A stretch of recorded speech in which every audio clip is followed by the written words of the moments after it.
ભાઈબંધ વાત બસ એટલી છે કે આપણી પ્રસન્નતા, આપણી સફળતા એમાં ઘણા બધા લોકો બળીને રાખ થઈ જાય છે. હવે એને આપણે શું સજા આપવી? એમાં એને એવું તો આપણે શું કહી દેવાના? કાંઈ જ નહીં ને.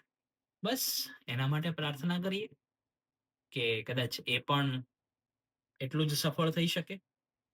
કારણ કે આ લોકો એવા છે જે ક્યારેય તમારી માટે પ્રાર્થના નથી કરતા. ક્યારેય તમને એવું નથી કહેતા કે હા કાંઈ વાંધો નહીં.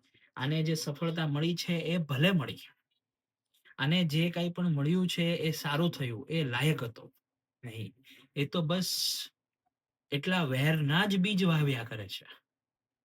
જે અંતે એમના માટે તો હકીકતમાં એ બીજ ઉગતા નથી. એ બીજ તો અંદર ને અંદર બળી જાય છે, રાખ થઈ જાય છે. અને એમને આપણે સજા પણ આપવાની નથી. એમને આપણે કશું જ નથી કરવાનું. બસ જોયા કરો.